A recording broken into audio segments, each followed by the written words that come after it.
V desetletju, v katerem država ni imela posluha za sofinanciranje stroškov bivanja v dijaškem domu, je pri Zvezi Anita Ogulin v dijaškem skladu programa Botrstvo pomoč in s tem vsaj delno subvencijo prejelo več kot 1200 dijakov, med njimi tudi otroka naše sogovornice.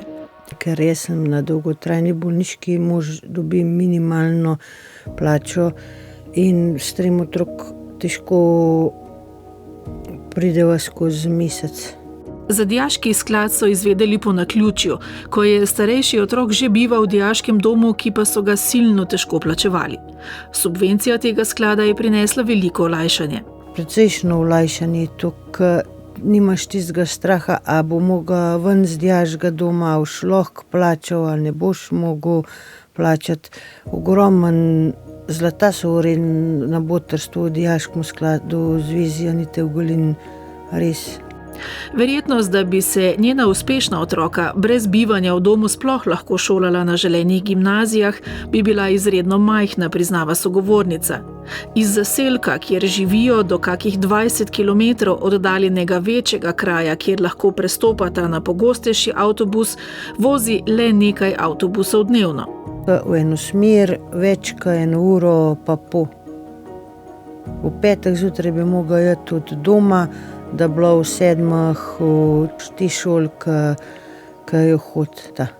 Še večja težava bi bilo popoldansko vračanje domov. Da prideta čist do doma, ta zadnji avtobus imata malo čez 4, pa ga pa ni več nobenega. In bi mogel vsak dan, če bi ga zamudila, bi jih mogel hoditi iskati vsak dan 20 kilometrov. Včasih je avtobus poln in pelje mimo postaje, na kateri čakata. Včasih so zastoji na cesti preveliki in pouka zato ne bi ujela. Ob vračanju domov bi morala tu in tam prej od pouka oziroma se sploh ne bi mogla ukvarjati z obšolskimi dejavnostmi. Trenutno, ker sta v dijaškem domu oba, je eden oproščen plačila, kar je zelo dobrodošlo, je hvaležna njuna mama. In to velja za vse družine, ne glede na premoženje.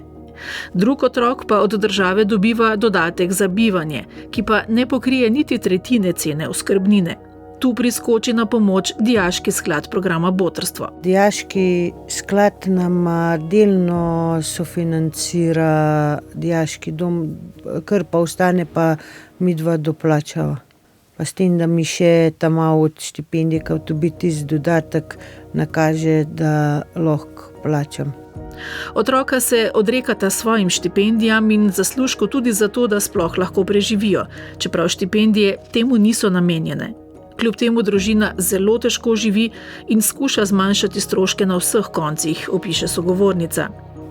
Pri hrani, pri oblekah zame, za otroke se nekako potrudim, da imajo tisto, kar nujno rabijo. Pač pa tako. Povsod, kjer je možno, malo stisneš, da nekako prideš skozi mesec. Cena bivanja v dijaških domovih sicer nikakor ni visoka. Če tako realno gledaš, je, da so cel mesec tam, pa hrano, pa spanje, pa učno pomoč, pa to vse poskrbljen, je, če imaš dosti denarja, je majhen. Če imaš pa majhne dohodke, ti pa to ogromen pomeni znesek, da moraš plačati. Dijakov, ki prejemajo pomoč dijaškega sklada, je v tem šolskem letu 141, kar je ogromno, opozarja sekretarka Zveze Anita Ogulin, Tanja Petek. Že do vsega začetka je dijaški sklad temelji na donacijah naših podpornikov in že do vsega začetka dijakom plačujemo subvencijo, se pravi v 3 različnih zneskih, 50, 100 in pa 150 evrov za pomoč pri plačilu bivanja v dijaških domovih po vsej Sloveniji.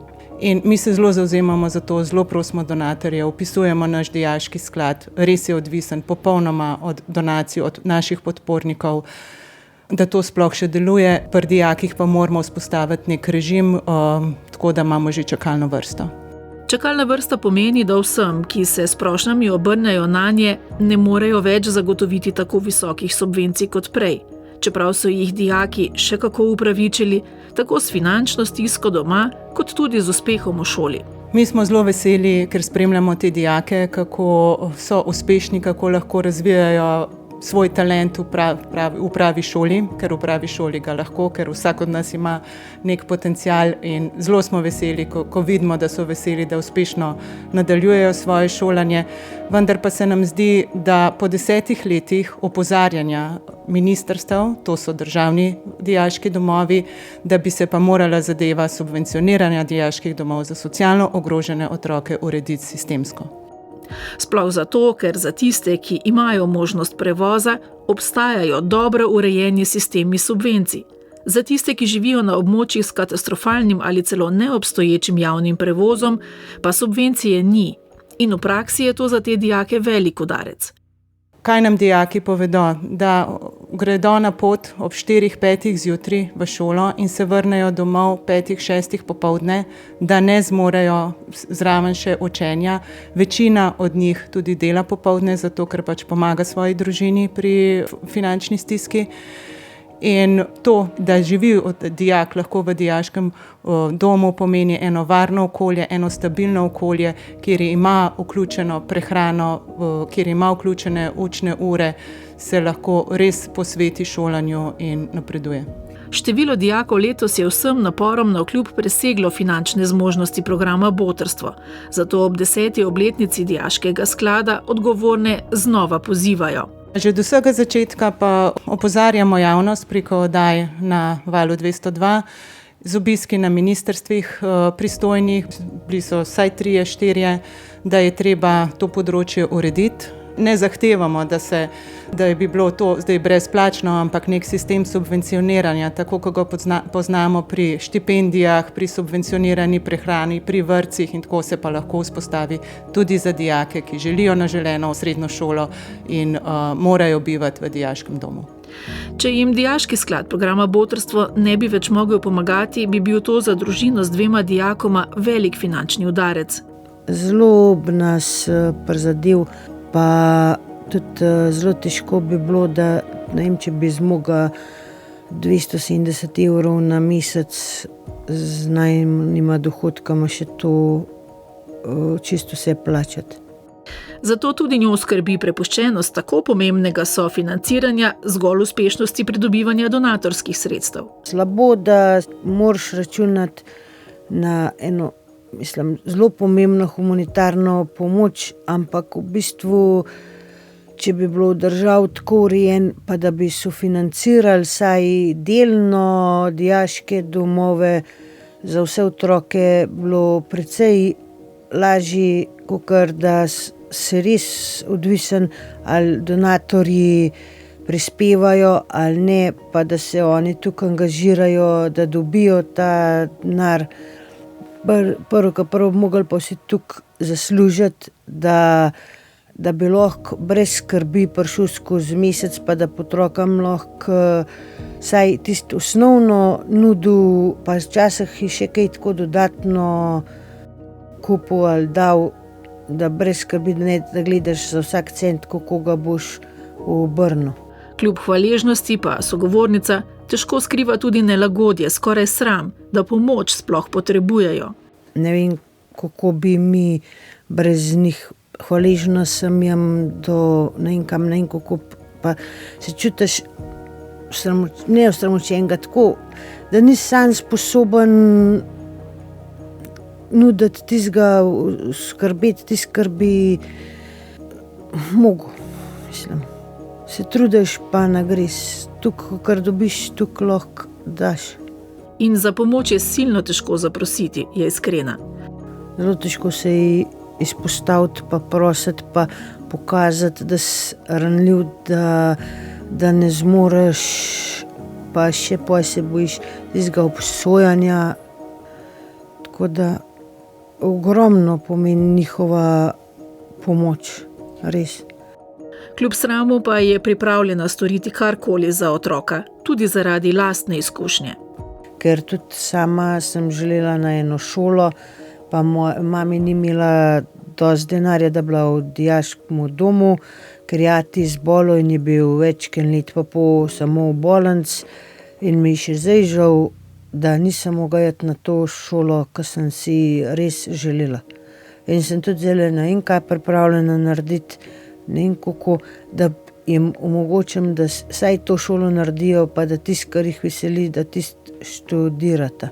Ker po 40 let nekaj delati, kar te veseli, lažje, kot pa 40 let delati nekaj, kar te pod prisilo. Mislim, zaradi neomogočenih želj, ki si jim delati. Vse tudi ta del sem rada delala, srčno sem ga delala, opravljala, ampak ni to, kar si mu želijo kot otrok. Še zmeraj mi zelo, me boli, ker nisem mogla iti na to šolo, kar sem želela. In za razliko od sogovornice, ki na študij sploh ni mogla, imata njena otroka lahko višje cilje. Jaz zelo imata ambicijo iti naprej na tiste fakse, ki jih res veseli. Da bi bilo tudi otrokom iz najrevnejših družin šolanje na želenih šolah omogočeno, tudi po 10 letih opozarjanja odločevalcev še vedno skrbi Dijaški sklad programa Botrstvo. Sekretarka Tanja Petek. Letos je po podatkih ministrstva v srednje šolske programe izobraževanja vključenih več kot 88.000 dijakov in dijakinj. V našem skladu, Dijaškem skladu, pa je vključenih 141, to je peščica teh dijakov, ki jim je potrebno pomagati. Zato pozivamo vse dijake, kot tudi državo, da zdaj pri zaključku vpisovanja v srednje šole in v dijaške domove, da uredijo to zadevo sistemsko, da bodo imeli vsi enake možnosti šolanja. Ja, zelo si želimo, da bi bilo to že urejeno s prihodnjim šolskim letom. Če mladi zaradi finančnih stisk ne morejo obiskovati želene srednje šole, to pomeni, da izobraževanje ne temelji na interesih in sposobnostih, pač pa na denarju.